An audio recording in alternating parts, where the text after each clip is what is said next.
A High Merit Town Board meeting turns physical. Alexander Long, he was wanted for rape. As you can see, a chase started. They got Mr. Long stopped. We are told that shots were fired. We're at the highest point of this event, and Gary's going to pan over right now. You can see a great turnout tonight.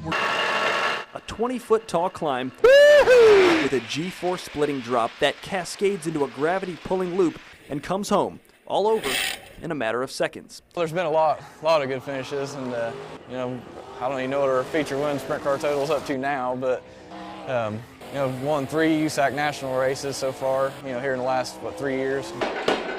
I do a combination of the old traditional blacksmithing and then the new method. As it appeared under control, the front of the building went up, then it all started again. The building caved in, then a nearby power line was hit, causing sparks as loud and big as fireworks. Later on, photojournalist Gary Bryan captured what Terre Haute Police Department is labeling as a possible suspect. It has been said a good snapshot stops a moment from running away. If only that were true for Bryce Taylor of West Terre Haute. Here you see snapshots of a healthy little boy, a picture-perfect family, bright-eyed and full of hope. But for the Taylors, that moment did run away. Mommy's got you, honey. Mom's got you. Mom's got you. It is home video that's hard to watch, but the Taylors wanted you to see what their son endures day after day. His brain locked in seizures, a virtual prison for this sweet boy. As Bernie Sanders made a stop right here just before hitting the road to continue his campaign trail.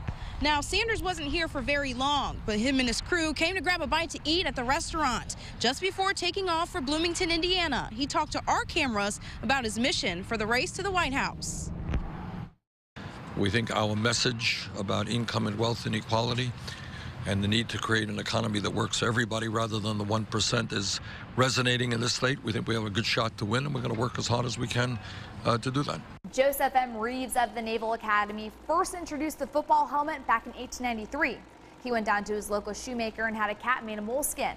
Fast forward to 1939, plastic helmets were first introduced into the NFL.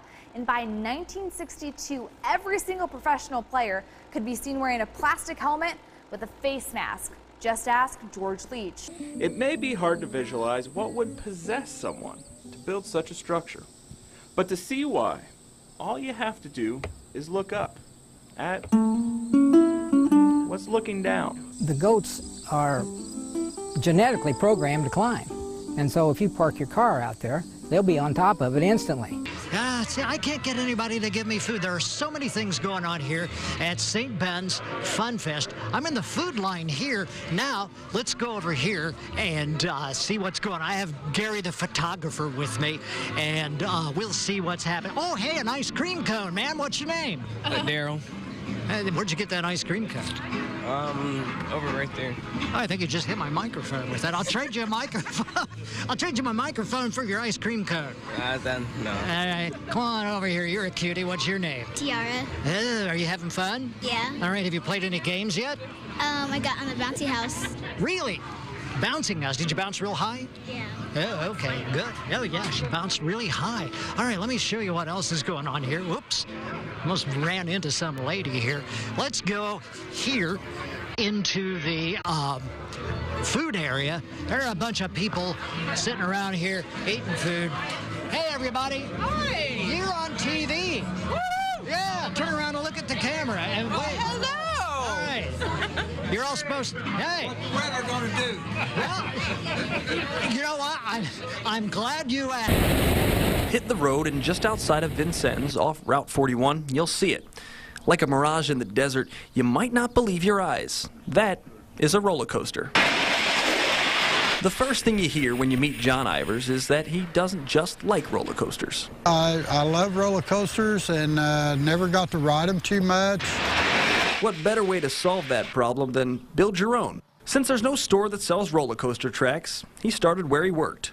Most of the stuff was right there in the shop, and I could just kind of, well, look at that. Yeah, I could use those, and I could use some of this, you know. John isn't a roller coaster engineer, but after almost 2 years of trial and error, you get this. A 20-foot tall climb with a G-force splitting drop that cascades into a gravity-pulling loop and comes home, all over, in a matter of seconds. He calls it the Blue Flash. To be able to make it work, and it actually come out working better than I ever thought it would. Well, after I built the Blue Flash, I realized my grandkids were just toddlers and couldn't ride this. It's pretty much an adult ride. So I had to build another coaster that they could ride. And from that came Blue 2, a roller coaster built for kids, but even John could enjoy. And actually took my time and done a better job on that one than I did this one. While he enjoys the thrilling twists and turns, the real story of John Ivers and his coasters might be something else they've given to him.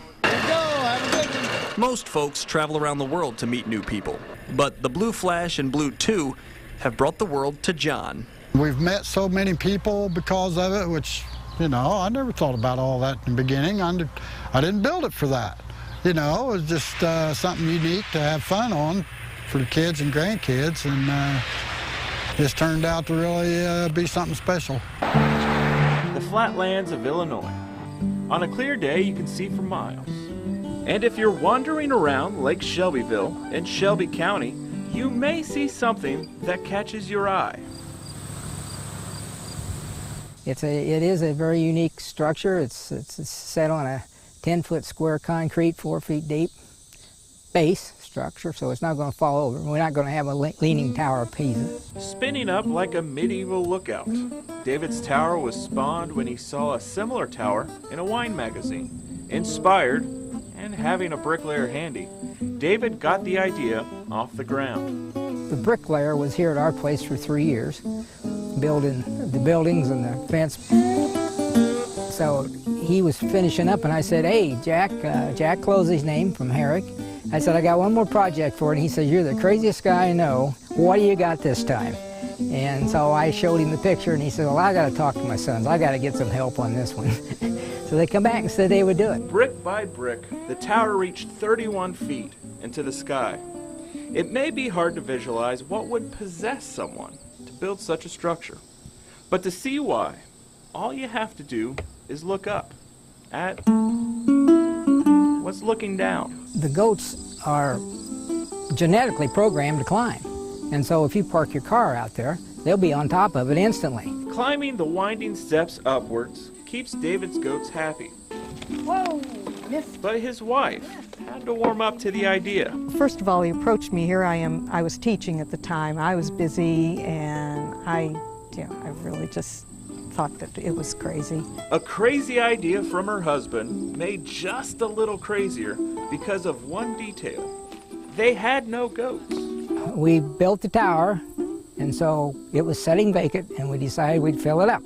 And we bought 11 of them, and before we knew it, we had 37. So we finally figured out what was causing the problem, so we separated the billy out. The Johnsons' extended family now stands at 5. Since I'm retired, it's the thing that at 8 o'clock in the morning, I'm out here feeding the goats, and it sort of gets your day going. Yeah, they're fun to watch and see leap around and have a good time. It is excitement in Shelby County. On the goat farms of Shelby County, Gary Bryan, News 10. The images of November 22nd, 1963 are forever etched on the collective memory of the nation. But for one woman from the Wabash Valley, raised in Oblong, Illinois, they're not photographs or scenes from a newsreel. They're scenes from her life.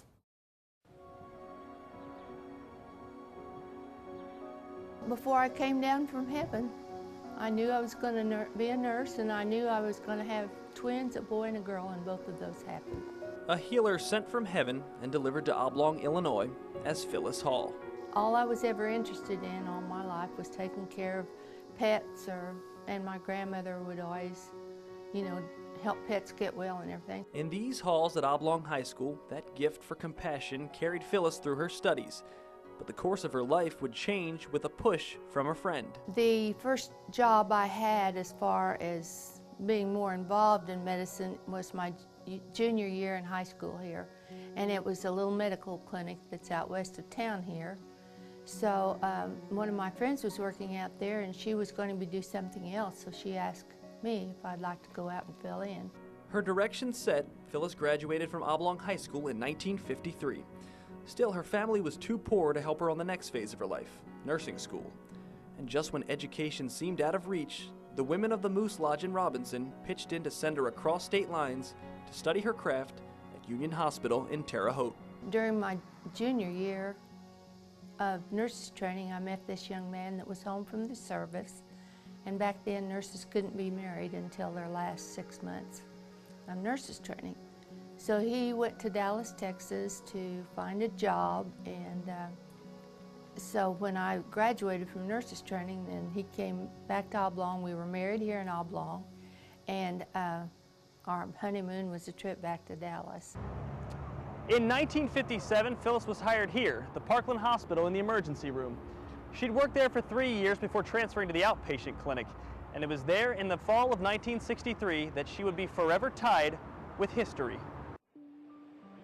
I guess we found out in September of 1963 that President John Kennedy would be visiting our city. A few days before this time, I was working in the obstetrical clinic, and we knew that we were going to have a patient in that day that didn't speak English. She spoke Russian. So we were all kind of excited to hear how that sounded, and I was the one that got to go in there that day and help with her examination. And she had an interpreter with her, and she was very quiet and kind of shy, and of course she couldn't speak to the doctor. The expectant mother, Marina Oswald, the wife of Lee Harvey Oswald, the man who would be a father in just days, would also be the man who would shock a nation less than a week after that, and would change Phyllis's life forever on the 4th Friday of November. It was cold and rainy that morning and dark when I got to work, and I think it had sleeted a little bit, and the only thing I really thought about the motorcade was, you know, this is surely not a nice day to have the top down on a convertible with all this weather going on. While the motorcade paraded through the streets, the sun peeked out, and Phyllis finished up her morning clinics in the outpatient area. And just before lunch, she headed to the emergency room to visit with coworkers. I hadn't been there more than 10 minutes or so, and the supervisor from the emergency room really came hurrying up. Her office was clear on the other side of the emergency room. And she came up and her eyes were all big, and she said, "There's been an accident in the president's motorcade, and they're on their way here." Well, the words weren't out of her mouth till the doors just exploded. And as I stood there, they were bringing LBJ and Lady Bird through, and he was just colorless. I heard, before I saw, the governor of Texas, Governor Conley, who was just gravely wounded, and he was just very lucky to survive this whole ordeal. But he was just moaning and crying out in pain. Up to that point, Phyllis had just been a spectator on November 22nd, 1963. But as the next cart crashed through the emergency room doors, everything changed. A man in a suit lay on a stretcher with a woman laying across him covering up his head.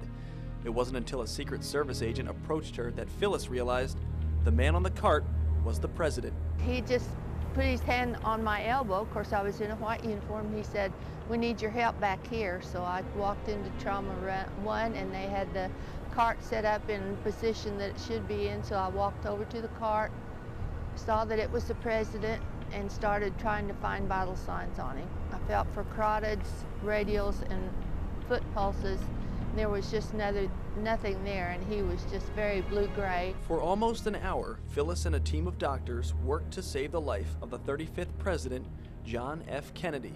They were putting chest tubes in him to see if they couldn't somehow find some spark of life and get the lung inflated again. One of the doctors, first doctors to get down there, did have a stethoscope and said he heard 3 or 4 last heartbeats, and he heard what we call agonal breathing. It's just simply oxygen leaving the lungs at that time. It is not serving any purpose. After 43 minutes, the doctors pronounced the president dead.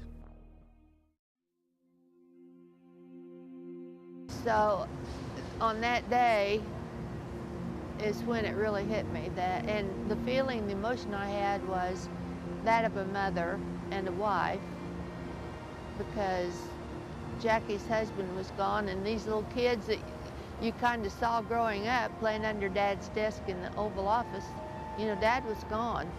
And my kids were the exact ages at that time of the Kennedy kids. Fate would not lead Phyllis to save a life that day. For the Wabash Valley healer, raised in the town of Oblong, Illinois, November 22nd, 1963, forged a path in her life she would follow for the next 40 years. Well, I'm a person of great faith.